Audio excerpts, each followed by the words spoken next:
Sekali lagi, shalom orang-orang yang diberkati Tuhan. Walaupun ibadah terakhir udah sore tapi semuanya masih cemungut ya. Oke, puji Tuhan. Saudara, hari-hari ini firman Tuhan banyak berbicara buat setiap kita lewat khotbah di mimbar, lewat menara doa, lewat pesan gembala pembina kita khususnya. Coba saya tanya dulu, Bapak Gembala Pembina kita nyampein pesan Tuhan di website, di YouTube kita ada siapa yang udah dengerin coba? Jujur, kalau belum denger jangan ngacung. Nah, masih banyak yang belum denger ya. Masuk ke YouTube-nya GBI Hong Kong, sekalian promosi ya. Terus abis itu lihat di situ kan banyak khotbah-khotbah, bahkan khotbah hamba-hamba Tuhan yang di sini pun di situ ada. Kalian dengerin lagi, ya dengerin lagi. Dengerin khotbah-khotbah pendeta yang lain boleh, bagus saudara ya. Tapi terlebih lagi yang ada di wadah kita sendiri, saudara mesti tangkap. Supaya kita jalannya sama nih, arahnya kemana nih gitu ya. Nah apalagi kita ada di bawah pengembalaan gembala pembina kita Paniko, kita mesti nangkep isi hati Tuhan lewat tuntunan dari hambanya ya. Hari-hari ini lagi bicara banyak mengenai pertobatan. Berapa banyak yang sering udah denger bolak-balik disuruh tobat mulu. Ya kan? Sampai mungkin bercandaan sehari-hari pun juga mungkin bercandaannya tobat lu, makanya tobat ya kan. Sering kita suka disuruh kayak gitu ya kan. Tobat bukan berobat ya, bertobat. Beda tipis ya, bertobat sama berobat ya. Hari-hari ini kita diminta sama Tuhan untuk lebih lagi masuk dalam pertobatan yang sejati. Karena kenapa? Tahun ini khususnya tahun penanggalan Ibrani, tahun Pei Gimel ini adalah tahun yang sangat menentukan. Pilihan yang kita ambil, langkah yang kita ambil, sikap yang kita ambil di tahun Pei Gimel ini akan menentukan konsekuensinya nanti akan kita rasakan di tahun berikutnya. Karena itu ayo tahun ini kita makin lebih lagi sungguh-sungguh sama Tuhan. Yang mau makin sungguh-sungguh katakan amin. Yang mau makin hidup benar katakan uhuy. Nah, saudara masalahnya gini loh. Udah sering diomongin soal pertobatan ya. Tapi mungkin kita udah denger nih. Cuman mungkin ada pertanyaan di dalam hati kita, di dalam benak kita. Gue nih mesti tobat dari apa sih? Perasaan gue udah baik-baik aja ya hidupnya. Kan yang berdosa-berdosa mah yang di sono, yang di luar-luar pada berdosa tuh. Ada yang ditangkap polisi gara-gara penembakan ya kan. Ada yang ditangkap juga karena KDRT gitu kan ya. Nah yang gitu-gitu tuh yang kudu bertobat. Saya mah hidupnya baik-baik aja. Jangankan membunuh. Ada nyamuk lewat aja gak tega ngebunuh. Donor darah nih, muk. Nih donor darah nih kalau mau makan aja dah. Ya persembahan darah gitu ya. Saking belas kasihan gak mau ngebunuh. Wah hidup saya mah udah lumayan bener. Tapi saudara hari ini kita mau belajar nih ya. Ternyata kalau kita gali firman Tuhan, kita belajar firman Tuhan, banyak hal-hal yang bahkan hal-hal kecil yang mungkin kita gak sadarin, kita pikir ini mah biasa-biasa aja, ini mah gak dosa kali. Tapi ternyata waktu kita belajar firman Tuhan, oh ternyata gue tuh gak boleh kayak gitu ya, oh ternyata Tuhan gak berkenan, oh ternyata itu tuh dosa gitu. Nah itu yang kita mau belajar hari ini ya. Tangkap sungguh-sungguh, konsentrasi sungguh-sungguh, buka hati, buka telinga untuk menangkap dan siap ditegur. Siap berubah. Kalau kesinggung, kalau keserempet atau mungkin ketabrak sama firman Tuhan, jangan nuduh sini sana sono yang kudu bertobat, tapi saya yang harus bertobat. Amin. Nah sebelum masuk situ saya mau cerita dulu nih ya. Waktu 2 minggu yang lalu saya datang kan ke gereja hari Sabtu waktu itu ya. Hari Sabtu waktu pas datang karena hari Sabtu itu adalah harinya MDPJ, jadi di sini kita kalau hari Sabtu ada MDPJ, Menara Doa Pelayan Jemaat ya dari Paniko. Nah kita di sini bisa nobar saudara ya, kalau saudara pas libur hari Sabtu boleh datang ke tempat ini jam 11. Kita buka layar gede di sini, kita nyaksiin bareng-bareng, kita ikut nyembah Tuhan sama-sama dan terima tuntunan Tuhan sama-sama lewat gembala pembina kita. Nah jadi teman-teman hari Sabtu nih hari itu belum pergi ke lapangan ataupun ada tapi udah ngumpul semua ada di dalam. Nah di luar itu kan ada spanduk tuh, ya tulisannya paradigma yang baru. Siapa yang tahu kalau di depan ada spanduk? Spanduknya gede kan? Nah itu cuma dipasang hari Sabtu sama hari Minggu doang. Nah pas saya mau masuk buka pintu kaca situ, Pas saya nengok ke spanduk, saya kaget setengah mati. Hah, kenapa begini ya? Pemandangan yang saya lihat tuh kayak gini. Coba lihat ada yang salah nggak? Coba dikeluarin tuh. Slide yang pertama. Ini pemandangan yang saya lihat. Coba perhatikan. Nah, itu kan gede ya. Yang di luar itu lebih gede daripada ini kan ini TV-nya kecil, kelihatannya kecil kan? Tapi kalian langsung nangkep ya ada sesuatu yang salah kan? Apa yang salah? Itu spanduk segede bagong ya. Bisa kebalik. Udah gitu, nggak ada yang sadar coba. Jadi waktu saya datang, nengok lah, baru mau buka, lah kenapa ini begini pemandangannya? Yang saudara lihat ini bukan fotonya yang kebalik, tapi beneran itu masangnya kebalik guys. Gitu ya. Jadi pas begitu buka pintu saya langsung woro-woro. Guys, ini siapa ya yang masang spanduk di depan ya? Kenapa kak? Sini. Kita rame-rame ke depan. Pas ngelihat rame-rame di depan langsung mereka juga bilang, ya terbalik. Gitu. Dari tadi terbalik kenapa pada nggak nyadar gitu ya. Ini ternyata saya datang kan jam 10. Ini masang udah dari jam 7. Kan mereka ada menara doa kan pokoknya yang paling pagi lah, yang paling pagi masang. Terus teman-teman abis saya ngajakin mereka ke depan, ada beberapa dari mereka yang pada ngaku juga, saya loh kak dari tadi bolak-balik di sini kok saya juga nggak sadar ya gitu ya. Jadi banyak beberapa yang lewat, iya ya saya juga nggak sadar, apalagi yang masang juga samanya nggak nyadar juga saudara ya. Nah dari sini tapi saya berterima kasih sama yang masang, jadi saya punya ilustrasi buat kalian ya. Nggak dimarahin kok, cuman saya ketawain aja, kok lucu gitu ya, segede gajah gini kenapa bisa terbalik gitu loh. Nggak masuk sama logik saya gitu loh, kenapa bisa begitu, ya masih ngantuk katanya, ya udahlah maklum lah ya. Diampuni, soalnya dia mengaku jadi saya ampuni ya. Tuhan kan juga begitu, kalau kita ngaku kita diampuni ya. Nah saudara, pelajarannya apa? Ternyata dalam kehidupan kita nih, banyak kali itu terjadi juga dalam hidup kita. Ada sesuatu yang salah dalam hidup kita, tapi kita tuh nggak nyadar.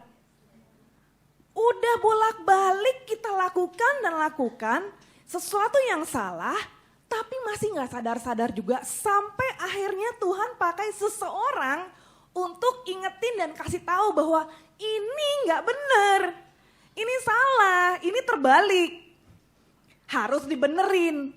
Puji Tuhan kalau pas dikasih tahu sama seseorang, lewat seseorang dikasih tahu dan akhirnya waktu kejadian ini pada saat itu juga langsung mereka rame-rame sambil keketawaan gitu ya. Sambil ketawa-ketawa mereka turunin dan mereka puter balik ya. Udah selamat lah ya, jadi lempeng lagi, bener lagi nih gitu. Tapi bayangkan ada ternyata di antara kita ini nih ya, udah jelas-jelas ada sesuatu yang salah yang harusnya kita nggak boleh lakukan dan udah dikasih tahu sama orang bahwa itu nggak bener, kamu nggak boleh kayak gitu. Tapi masih kita lakukan juga dan kita ngeyel, kita bilang enggak deh, gue dari dulu juga emang gue kerjain kayak begini, nggak apa-apa. Kalau kita masih bersikeras begitu terus, pakai orang nggak mempan, Tuhan akan izinkan peristiwa untuk membuat kita sadar bahwa apa yang kita lakukan itu nggak berkenan di hatinya Tuhan. Dan kalau lewat peristiwa itu lebih gak enak saudara. Lebih enak cepet dikasih tahu, itu terbalik. Gitu. Daripada misalnya nih kejadiannya, ini yang masang ngeyel bilang, enggak terbalik misalkan gitu ya.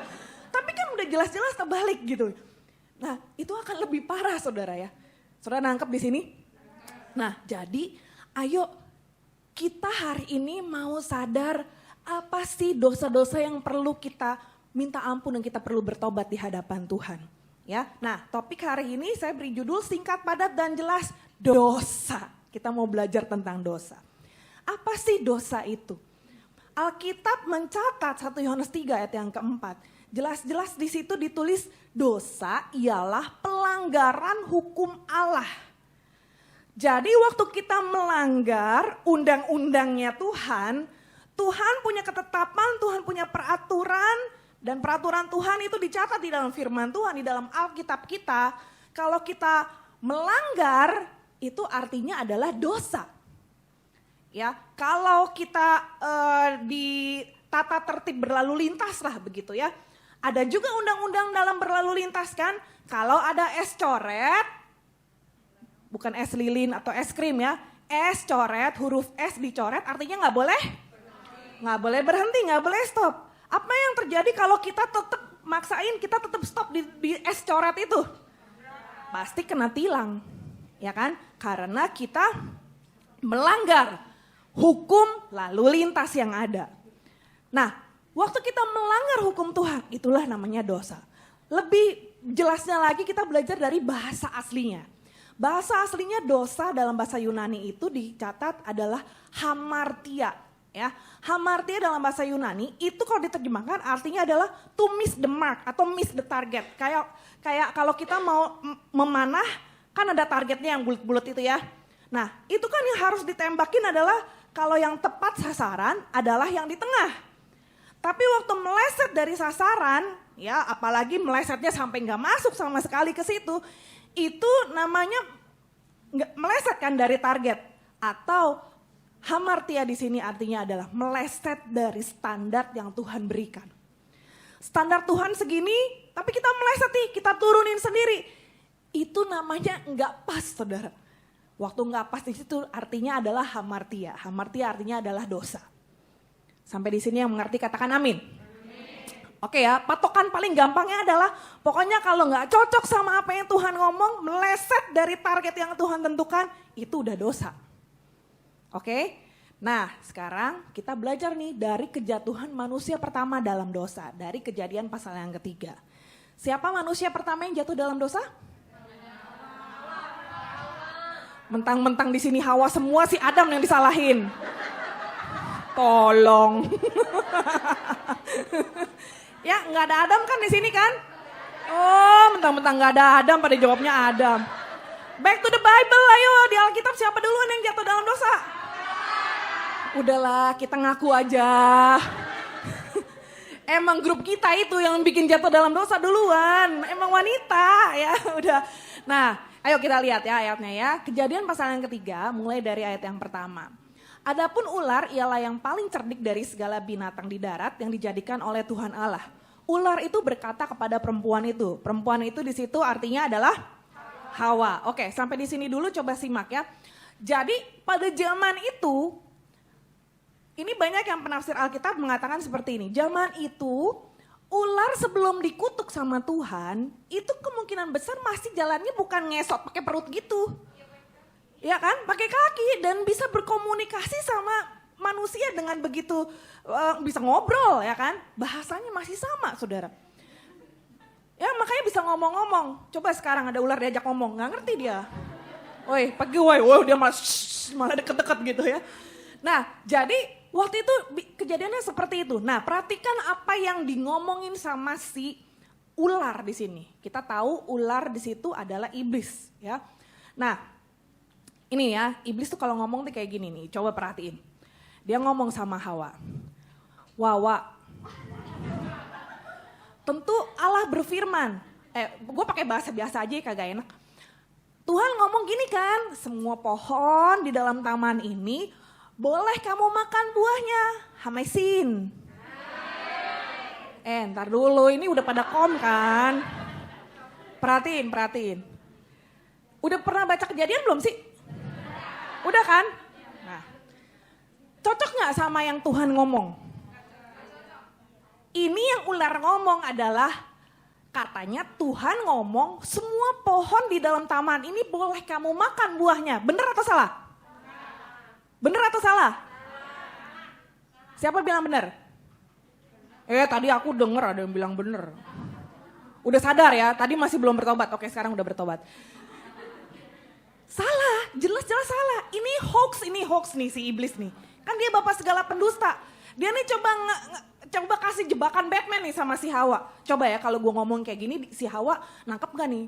Untungnya puji Tuhan haleluya 12 kali si Hawa di statement ini masih nyadar dia bahwa ini yang diomong sama si ular nih nggak bener nih. Terus Hawa sautin. Lalu sahut perempuan itu kepada ular itu. Ular, bukan bilar. Apaan sih? Gue juga gaul lah tahu. Oke. Konsen. Sahut perempuan itu kepada ular itu. Buah pohon-pohonan dalam taman ini boleh kami makan, Lar. Lu salah info lu. Ya, semua ini boleh dimakan, tapi satu doang ini yang di tengah-tengah taman yang gak boleh dimakan. Allah berfirman, jangan kamu makan ataupun raba buah itu, nanti kamu mati. Bener gak statementnya Hawa? Bener ya? Bener, saya udah cross check kok, nanti sampai rumah cross check ya. Kejadian pasal yang kedua. Tuhan kan ngomongnya begitu, semua boleh kamu makan kecuali satu yang di tengah-tengah itu gak boleh dimakan. Jadi kan sebenarnya udah enak banget. Makan buffet all you can eat, cuman satu doang yang gak boleh dimakan. Ya kan? Bukannya semua gak boleh kamu makan, tapi makannya ini aja satu. Makannya jagung mulu. Sampai cacingan makannya jagung terus gitu. Enggak kan, Tuhan gak sebegitunya gitu. Tuhan tuh kasih kebebasan, semua boleh makan. Cuman satu yang gak boleh dimakan. Dan di sini Hawa masih nangkep bener nih. Gitu. Perhatikan di sini. Saya kan udah cross check nih sama yang kejadian pasal yang kedua. Tuhan tuh ngomongnya nggak pakai raba, ngomongnya nggak boleh dimakan aja gitu. Tapi di sini ternyata Hawa udah tambahin, jangan kamu makan ataupun raba buah itu. Which is menurut saya pribadi, penambahan Hawa di sini malah bagus. Kenapa? Karena justru kalau udah tahu ini nggak boleh kamu makan, kalau ini bahaya buat kamu nggak boleh deket-deket sama ini. Udah kan gak boleh dimakan, karena gak boleh dimakan ya diraba juga jangan. Artinya gini loh, Hawa tuh sebenarnya ngerti bahwa kalau udah gak cocok sama hatinya Tuhan, jangan deket-deket. Kalau Tuhan gak berkenan, jangan deket-deket. Halo? Kalau udah jelas-jelas tahu gelap sama terang itu gak boleh bersatu, ya jangan deket-deket gitu loh. Makin kamu PHP-in, nanti susah lepasnya guys. Kalau emang udah gak cocok, ini udah gak cocok nih. Tuhan maunya gak begitu, ya kan? Gelap sama terang gak bisa bersatu. Kalau mau menangin jiwanya, menangin orangnya itu di luar cerita, di luar konsep. Ya, nah nangkep ya saudara ya. Kalau kita udah tahu, kalau kita gaul sama orang ini, kalau kita deket-deket ke arah-arah situ, wah kita bisa jatuh dalam dosa nih. Kita tahu apa yang menjadi kelemahan kita dan kalau kita terus-terusin jatuh nih. Makanya Hawa juga tahu di situ. Pesan Tuhan itu jangan kamu makan. Kalau karena nggak boleh dimakan, diraba juga deket-deket juga jangan seharusnya. Ya, lanjut. Terus, tapi ular itu terus berkata kepada ular, sekali-kali kamu gak akan mati. Tapi Allah tahu bahwa pada waktu kamu makan, matamu akan terbuka dan kamu akan menjadi seperti Allah, tahu tentang yang baik dan yang jahat. Kita gak terlalu bahas yang ini, tapi kita lihat yang berikutnya. Abis ngomongin dirayu terus sama ular, perempuan itu melihat bahwa buah pohon itu baik untuk dimakan dan sedap kelihatannya. Coba sampai di sini perhatiin, tadi sebersih Hawa tuh udah tahu bahwa itu tuh nggak boleh dimakan, tapi dikasih tahu sama si ular, nggak nanti soalnya kalau kamu makan nanti bisa begini dan begitu loh gitu ya. Telinganya mendengar apa yang disampaikan sama si ular dan dia ngedengerin, bukan cuma denger sepintas lalu, tapi dia mendengarkan apa yang ngomongin sama ular. Setelah dia mendengarkan, dia melihat, ya ini perhatikan, ini panca inderanya merespon. Pendengarannya merespon, penglihatannya merespon. Dengan melihat, memperhatikan baik-baik, dia udah langsung kebayang, kayaknya enak nih. Berapa banyak di antara kita yang kalau ngelihat foto-foto makanan, belum makan nih, udah rasanya, kayaknya enak nih, ya kan? Padahal baru lihat doang, belum sampai indera pengecap, tapi udah bisa ngayal. Wah, bakso Malang, sambelnya ijo, sak gambreng, banyak. Wah pedes, enak ini pas lagi dingin-dingin adem-adem makan. Ya kan bisa ngebayangin kayak gitu. Padahal baru matanya yang lihat. Lihat ini, begitu dia merespon, panca inderanya merespon, lihat akhirnya. Terus lagi pula pohon itu menarik hati karena memberikan pengertian. Lalu responnya lihat, dia mulai mengambil. Padahal tadi dia sadar, dia yang ngomong. Gak boleh makan, gak boleh raba. Dia sendiri yang ngeraba, dia ambil malah. Bukan cuma diraba, diambil. Dan akhirnya dimakan. Hati-hati ya dengan jebakan dosa.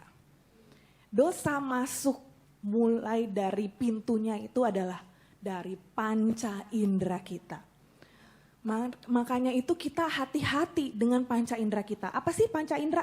Tadi ya, indera pendengaran, penglihatan, pengecap, ya, meraba.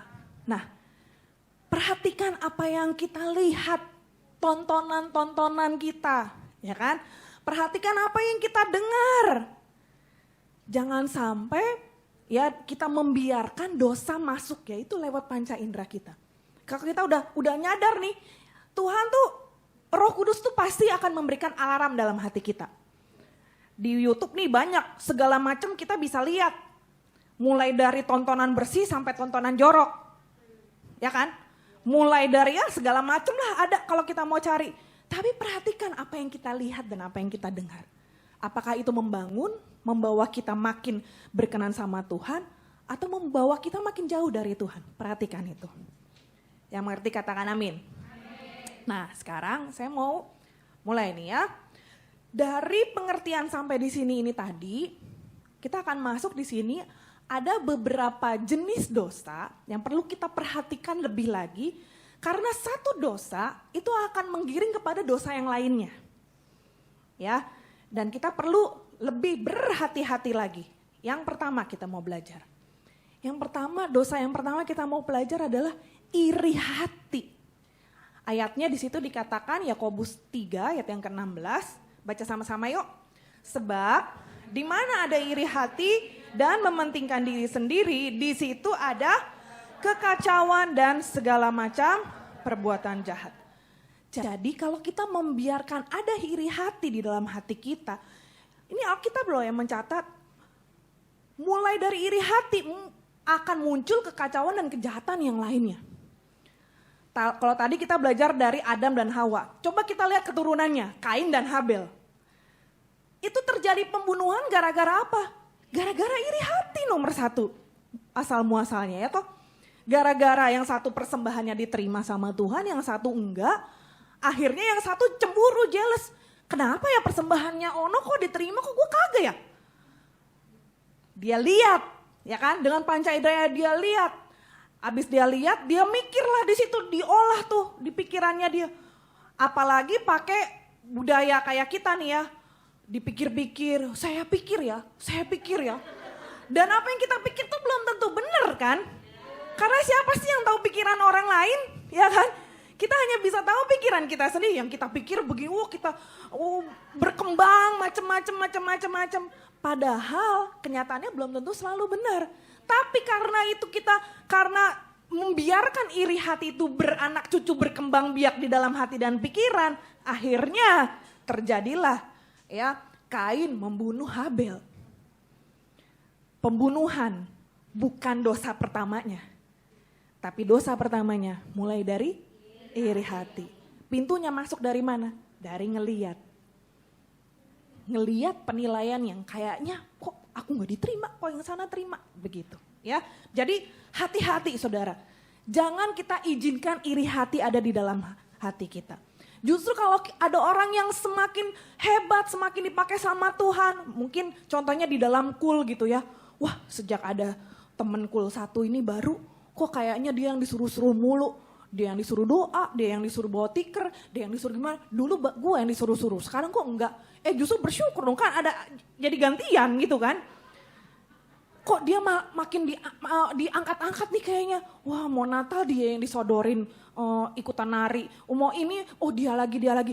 Justru kita harus bersyukur kalau ada orang yang dipakai semakin hebat, semakin maju.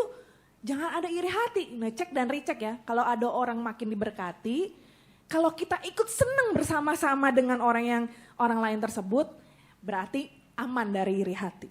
Tapi kalau hati kita mulai nggak senang dengan keberhasilan orang lain, kesuksesan orang lain, mungkin tetangga kita gitu ya, wih TV-nya sekarang sekarang bisa tahu aja kan TV di rumah tetangga lewat apa postingannya ya kan, kalau orang posting gitu, wih TV-nya tiker, tipis kering, loh itu martabak ya salah ya.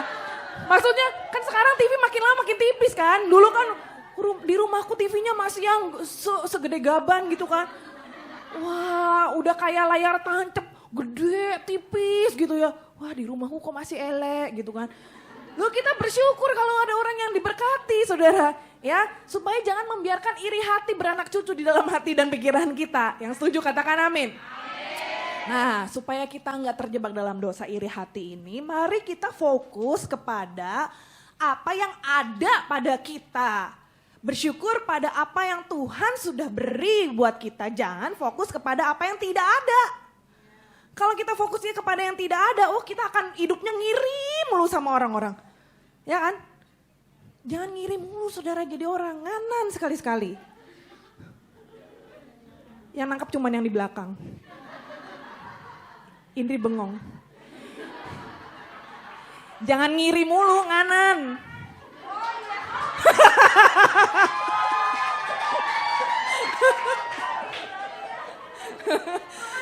Gimana? Udah, loadingnya udah.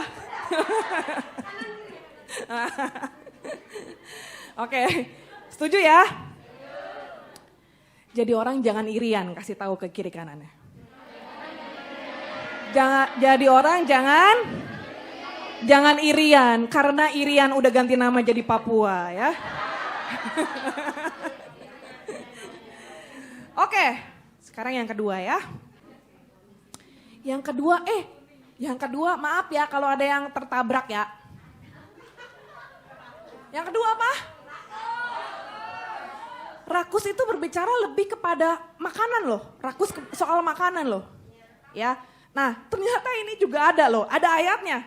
Kesudahan mereka ialah kebinasaan. Tuhan mereka ialah perut mereka. Jadi ini yang fokusnya memperkaya perut, saudara ya.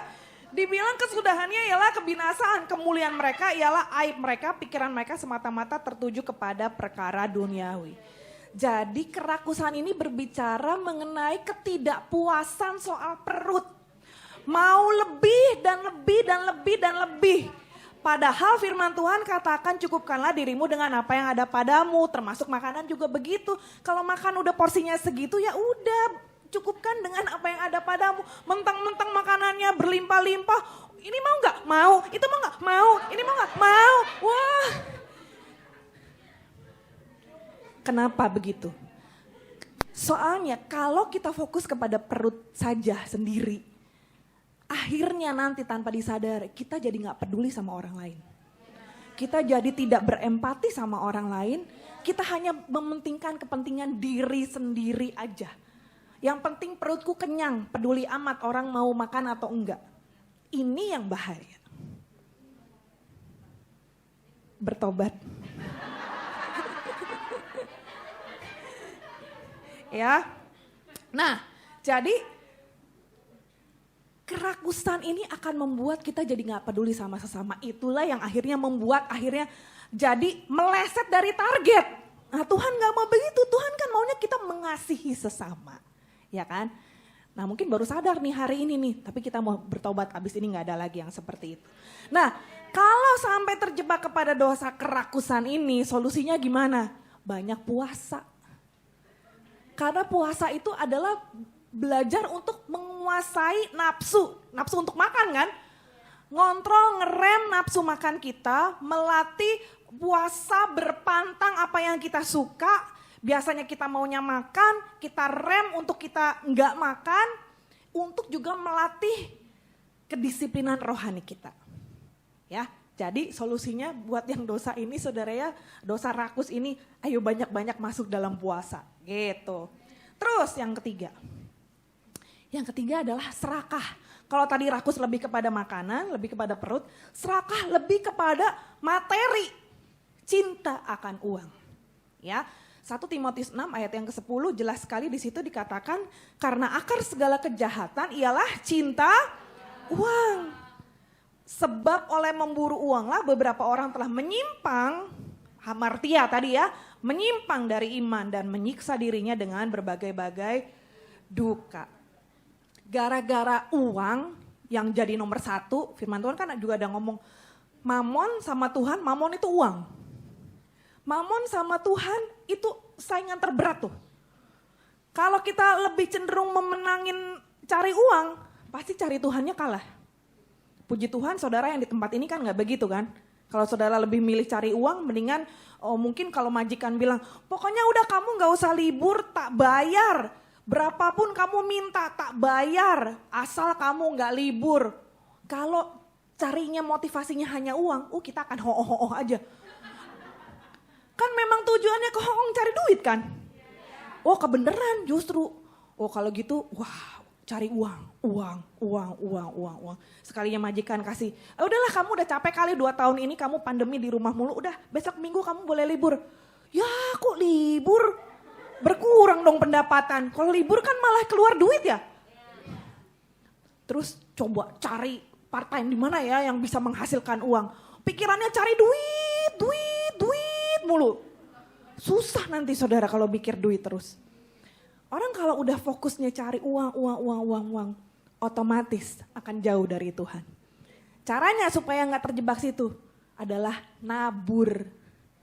Kalau hati kita ini udah melekatnya lebih kepada uang daripada kepada Tuhan, ayo kita kalahkan dengan cara apa? Nabur.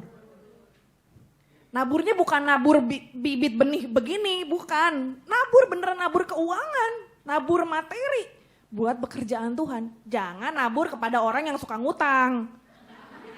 Ya, itu nggak ada ayatnya. Tapi kita nabur kepada tanah yang subur, di tanah yang subur, disitulah kita akan nantinya akan menuai. Tapi kalau udah nabur jangan ditunggu-tungguin. Misalkan kita nabur padi di bibit benihnya, kita tungguin, gue udah nabur kok nggak tumbuh-tumbuh gitu ya. Kapan terima berkatnya gitu ya. Gak usah ditunggu-tungguin saudara, nabur aja.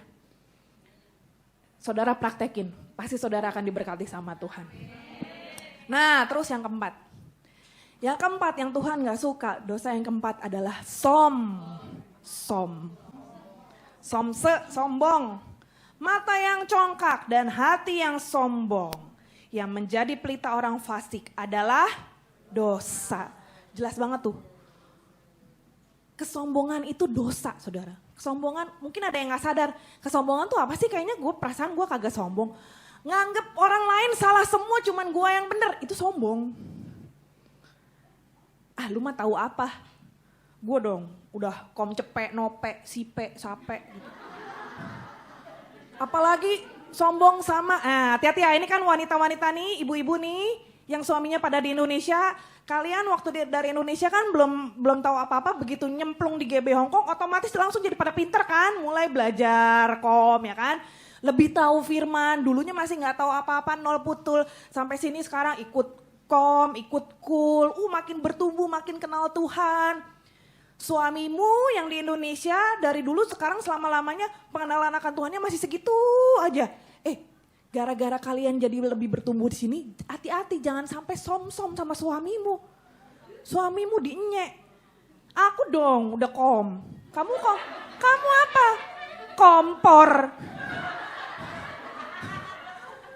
Merasa lebih tahu firman. Makanya perpuluhan. Gini. Jangan mengajari seperti itu. Istri-istri itu harus jadi teladan lewat perbuatannya. Lewat kelakuannya, bukan dengan kata-katanya. Hati-hati tanpa disadari itu sombong saudara. Ya, nah Tuhan gak suka orang yang sombong. Amsal yang berikutnya. Setiap orang yang tinggi hati adalah kekejian bagi Tuhan. Sungguh ia tidak akan luput dari hukuman. Nah jadi saudara, jangan merasa diri tinggi. Jangan merasa diri paling benar. Belajar untuk merendahkan diri.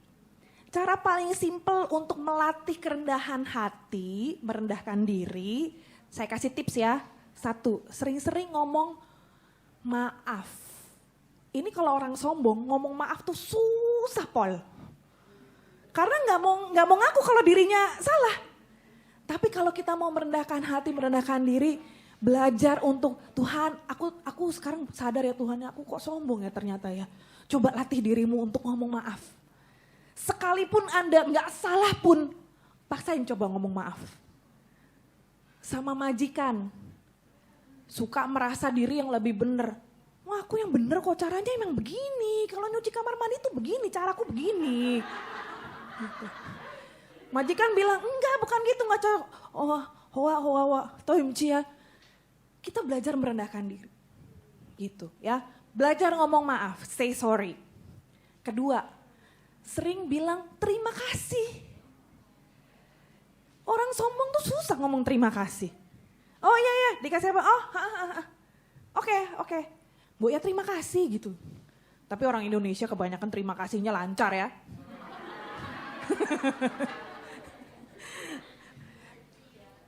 Terus ada satu lagi.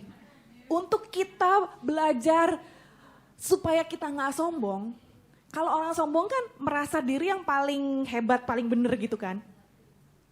Caranya untuk ngalahin itu, cara yang ketiga adalah belajar untuk kasih pujian ke orang lain. Bukan gombalan ya, pujian. Pujian dalam arti kita berusaha melihat apa yang baik, yang benar di orang lain, lalu kita perkatakan pujian.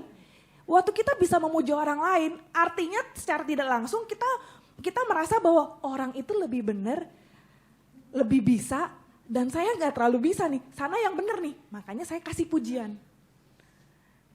Yang setuju katakan amin. Praktek ya.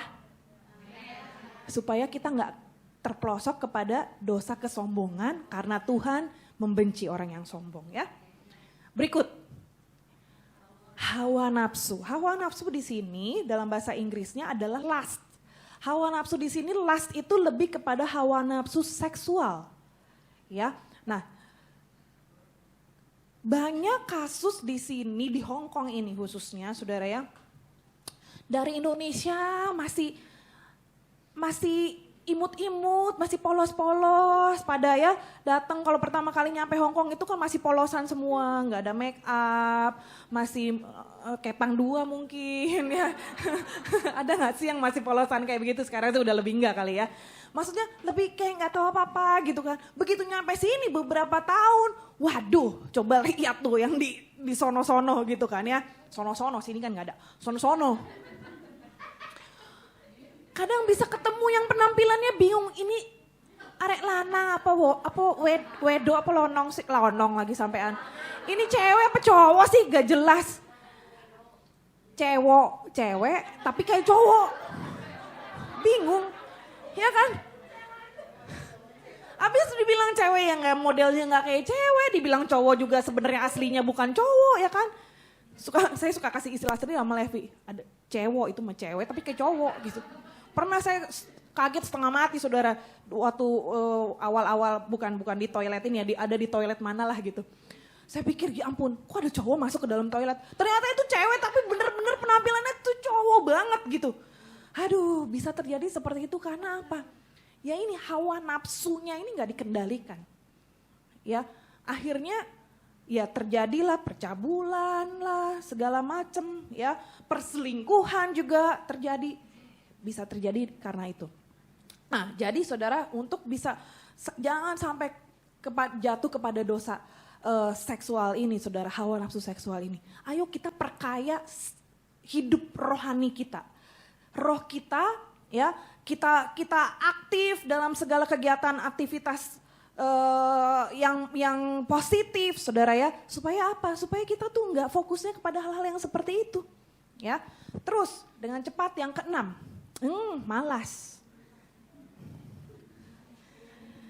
Malas itu dosa loh ternyata. Memang sih ayatnya ini gak ada ngomong jelas-jelas. Tapi ayat ini berbicara supaya Tuhan itu mau kita ini mempergunakan waktu yang ada. Kalau tadi rakus atau serakah itu kan aktif ya. Serakah, cinta uang, wah pokoknya aktif biar dapat uang, aktif biar dapat makanan yang lebih banyak. Tapi kalau ini malas, justru mager, malas gerak, malas ngapa-ngapain, nggak produktif. Padahal Tuhan bilang pergunakan pakai waktu yang ada itu dengan baik. Jangan malas, jangan nggak ngapa-ngapain gitu loh, jangan nggak menghasilkan sesuatu. Ya, gara-gara malas, akhirnya nggak mau kerja, tapi kebutuhan mendesak, akhirnya terjadilah dosa yang berikutnya. Pencurian terjadi, ya kan, perampokan lah ini dan itu segala macam. Gara-gara apa? Ya malas. Firman Tuhan bilang orang yang malas kerja, orang kalau nggak mau kerja jangan makan. Tuh segitu kerasnya firman Tuhan bilang, kalau kamu nggak mau kerja jangan makan. Tuhan tuh suka Tuhan mau kita tuh berkarya, kita bekerja melakukan sesuatu, jangan malas. toel kiri kanannya, jangan males woi.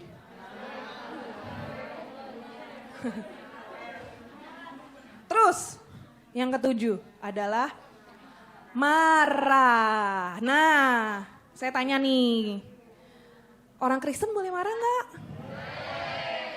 Orang ini lagi jelas-jelas ngomongin dosa-dosa yang nggak boleh nih. Ini masuk dalam poin dosa, jadi marah boleh nggak? Gimana sih? Baca ayatnya. Mazmur 37 ayat yang ke-8. Berhentilah marah dan tinggalkan panas hati itu. Jangan marah. Jadi marah boleh nggak? Jangan marah. Ini firman Tuhan yang ngomong loh. Jangan marah. Boleh apa enggak jadinya? Jangan marah. Itu hanya membawa kepada kejahatan. Berikut. Apabila kamu menjadi marah, baca sama-sama. Janganlah kamu berbuat dosa. Janganlah matahari terbenam sebelum padam.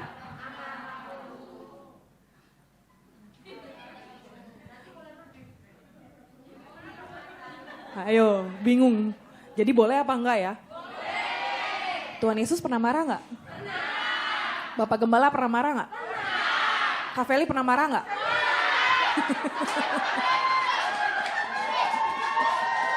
Jadi marah boleh enggak? Boleh. Orang ini marah dosa, jangan marah katanya.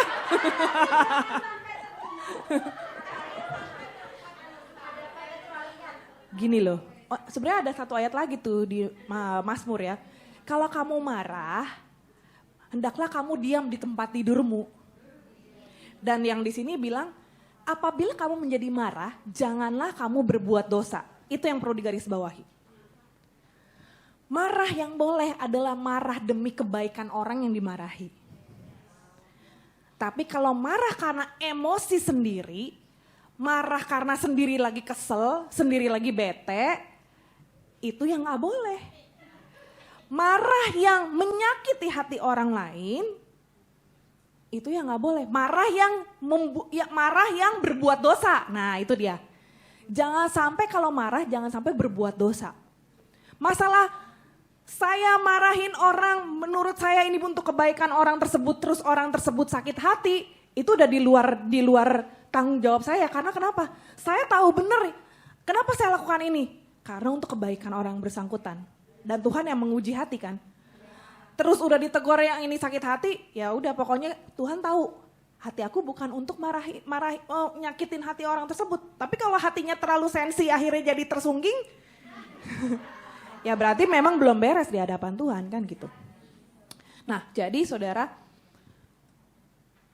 marah, waktu kita marah, ya marah boleh demi kebaikan. Marah boleh asal jangan berdosa. Marah boleh asal jangan lama-lama. Ini kan, kalau kamu marah, bilangin matahari, jangan terbenam dulu, gue marahnya belum beres.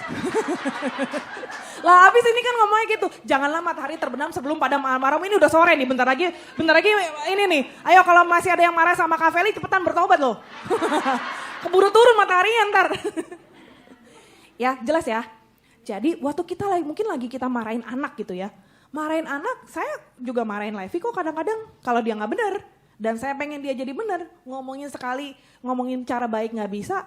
Kadang-kadang perlu pakai cara keras, saya akan ngomong cara keras. Tapi kalau pesannya sudah tersampaikan, ya abis itu ya udah dipeluk lagi, disayang lagi gitu. Bukan marah yang akhirnya ngomel-ngomel. Mak banyak yang gitu ya, sukanya marahnya yang ngecepet. Itu marah kuadrat namanya, marah-marah. Itu yang gak boleh. Ya, nah saudara, dari yang kita belajar tadi, ada berapa tadi? Apa aja coba tes lagi. 1, iri hati. 2, rakus. 3, serakah. 4, 5, hawa nafsu. 6, malas. 7, marah. Dari yang 7 ini aja, coba setiap hari kita cek dan recheck kehidupan kita. Hendaklah kita punya hati yang cepat bertobat. Ya, kalau ada sesuatu yang gak cocok, Langsung cepet-cepet, jangan nunggu besok-besok, tarsok. Lama-lama lupa udah. Pak Niko sampaikan gini, ada dosa yang mendatangkan maut, ada dosa yang tidak mendatangkan maut. Dosa yang tidak mendatangkan maut adalah dosa yang kita akui di hadapan Tuhan dan kita minta ampun sama Tuhan, pasti Tuhan ampuni. Kalau kita ngaku. Masalahnya kenapa jadi ada dosa yang tidak diampuni? Karena tidak diakui. Nangkap ya?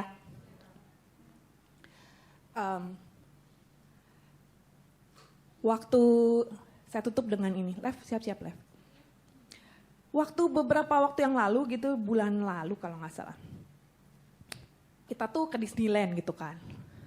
Saya sama Levi, terus ada temen dari ibadah sore juga yang ternyata tanpa janjian mereka juga lagi di Disneyland juga gitu. Terus pas udah sampai di dalam kita lagi mau main satu wahana gitu, kita masih belum masuk ke dalam wahana ini. Tapi ternyata temen saya ini udah ada di dalam, terus kita kan kontekan gitu. Terus dia bilang, masuk aja, kita udah ngantri ini di dalam gitu kan. Nah terus abis itu aku sama Levi kan, udah ada di dalam nih gimana? Mereka maksudnya pengennya barengan, biar kita barengan gitu kan. Udah nyelak aja, masuk aja gitu. Terus akhirnya kita, sebenarnya gimana ya, gak enak kan di hati gitu kan. Di Alkitab sih gak ada nyelak itu dosa. Tapi kan ini kan maksudnya peraturannya kalau mau masuk kan kita tahu aturannya adalah harus antri dong gitu kan ya. Tapi karena nggak enak sama temen gitu kan akhirnya yaudah deh kita masuk, coba siapa tahu kan masih nggak terlalu jauh karena orang-orang juga kadang-kadang suka ada yang kayak gitu. Dan kita sebel kalau ada orang yang nyelak. Tapi akhirnya kita jadi nyelak juga nih. Terus pas kita nyelak, aduh kita nggak enak banget berdua sama Levi. Mungkin cece Moisia, opangnya cimpina, Moisia. Pokoknya udah sorry. Sampai akhirnya udah lumayan jauh, banyak yang kita selakin gitu kan.